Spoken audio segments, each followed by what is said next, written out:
আর কোনো চিন্তা নেই, পশ্চিমবঙ্গে হিয়ারিং প্রক্রিয়া আরও সহজ করে দিল নির্বাচন কমিশন। ইতিমধ্যেই 60টি নতুন নিয়ম চালু করা হলো নির্বাচন কমিশনারের তরফ থেকে, যা আজকের এই ভিডিওতে আপনাদেরকে এই বিষয়ে একদম বিস্তারিতভাবে জানিয়ে দেব। তো আশা রাখবো ভিডিওটিতে আপনারা প্রত্যেকেই প্রথম থেকে শেষ পর্যন্ত সঙ্গে থাকবেন এবং নতুন হয়ে থাকলে চ্যানেলটিকে সাবস্ক্রাইব করে পাশের দেওয়া বেল আইকনটিকে প্রেস করে অল নোটিফিকেশনটিকে বাজিয়ে দেবেন। তো বন্ধুরা, ইতিমধ্যেই যে 60টি নতুন নিয়ম চালু করা হয়েছে, সেই 60টি নতুন নিয়ম নিয়ে নির্বাচন কমিশনারের তরফ থেকে একদম অফিসিয়াল বিজ্ঞপ্তি কিন্তু দেওয়া হয়েছে, যা অন স্ক্রিনে আপনাদেরকে দিয়ে দিচ্ছি।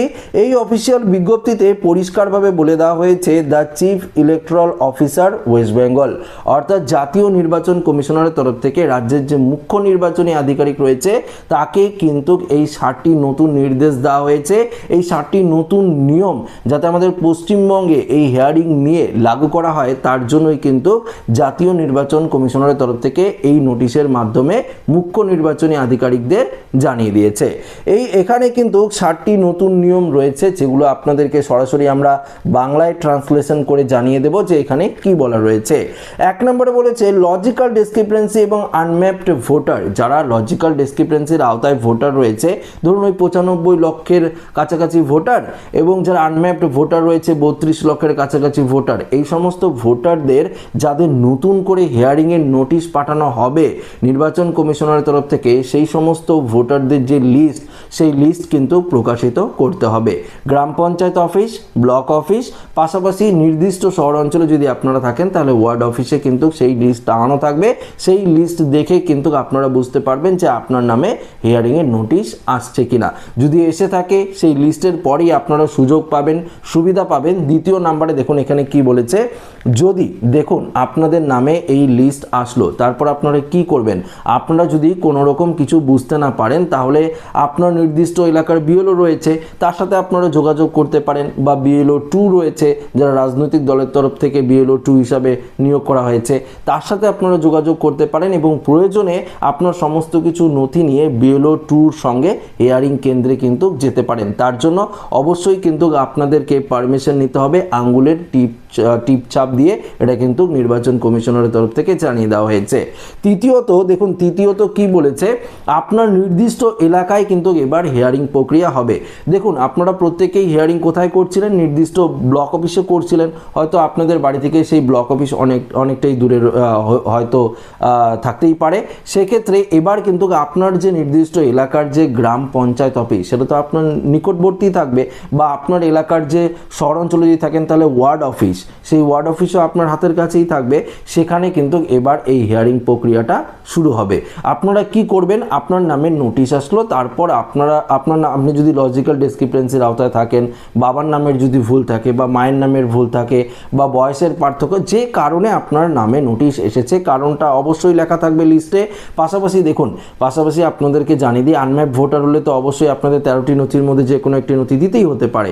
লজিক্যাল ডিসক্রিপেন্সির আওতায় থাকলে আপনাদের যে ডকুমেন্টসগুলো আমি বারবার বলি, সেই ডকুমেন্টসের মধ্যে যে কোনো 4-5টা ডকুমেন্টস অবশ্যই আপনারা সংগ্রহ করে নিয়ে যাবেন। নিজের আধার কার্ড, 2002 সালের যে জেরক্স কপি, আপনি যাকে লিঙ্ক দেখিয়েছেন তার, পাশাপাশি আপনার যে কোনো একটি documents, driving licence, ration card, voter card.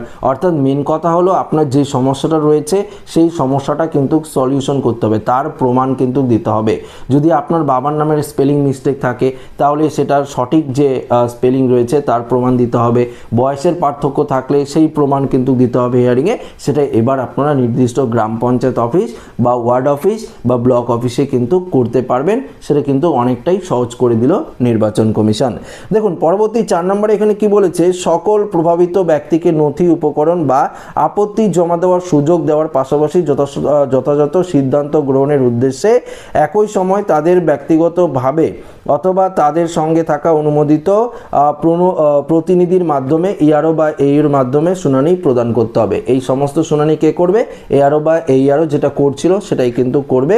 এবং পাশাপাশি আপনাদেরকে জানিয়ে দিই, দেখুন এখানে বলেছে 5 নম্বরে, যে কর্মকর্তা নথিপত্র গ্রহণ করবেন অথবা প্রভাবিত ব্যক্তিদের শুনানি গ্রহণ করবেন তিনি নথিপত্র গ্রহণ এবং উক্ত শুনানি অনুষ্ঠিত হওয়ার বিষয়টি প্রত্যায়িত সার্টিফাইড করবেন। আপনি যে নথিগুলো দেবেন, অর্থাৎ হিয়ারিংয়ের সময় যে নথিগুলো দেবেন সেগুলো কিন্তু সার্টিফাইড করবে সেই অফিসাররা।